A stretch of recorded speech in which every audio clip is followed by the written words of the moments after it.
PCS current news में आज का हमारा विषय है ऑपरेशन सिंधु।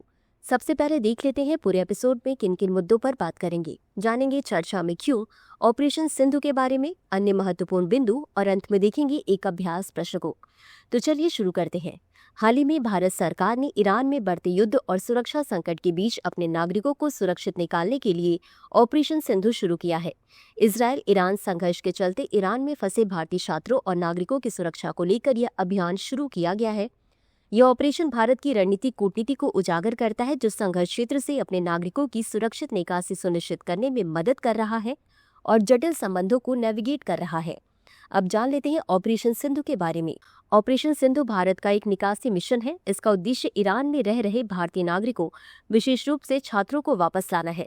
इस ऑपरेशन के तहत 110 भारतीय छात्रों का पहला जत्था आर्मेनिया के रास्ते दिल्ली पहुंचा है। भारतीय दूतावास तेहरान में 4000 से अधिक भारतीय नागरिकों की मदद कर रहा है, जिनमें अधिकांश छात्र हैं जिन्हें सुरक्षित क्षेत्रों में भेजा जा रहा है। विदेश मंत्रालय ने भारतीय नागरिकों की सहायता के लिए 24/7 नियंत्रण कक्ष स्थापित किया है। इस ऑपरेशन के माध्यम से भारत अपने नागरिकों की सुरक्षा सुनिश्चित करने में पूरी तरह सक्षम दिखाई दे रहा है और इसने वैश्विक कूटनीतिक दृष्टिकोण से अपनी मजबूती को भी प्रदर्शित किया है। अन्य महत्वपूर्ण बिंदु, बता दें कि भारत इससे पहले operation Ganga, Ukraine, operation Ajay, Israel, Gaza, operation Kaveri, Sudan जैसे निकासी अभियान चला चुका है।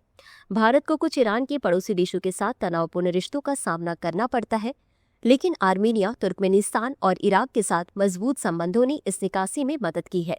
वहीं इसके अलावा भारत के पास फारस की खाड़ी का रास्ता भी है, जहां से जहाजों के जरिए या सऊदी अरब और कुवैत के जरिए भारतीयों को निकाला जा सकता है। इसी के साथ अंत में देख लेते हैं आज के अभ्यास प्रश्न को।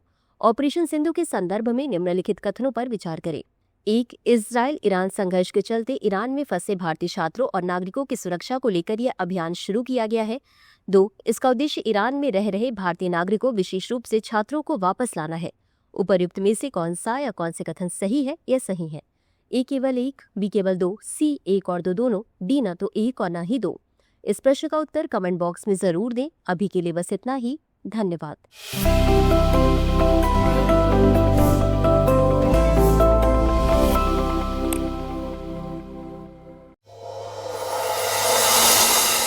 डियर व्यूअर्स, अपने एग्जाम की तैयारी को और बेहतर करने के लिए हमारे चैनल को लाइक, शेयर और सब्सक्राइब करना न भूलें।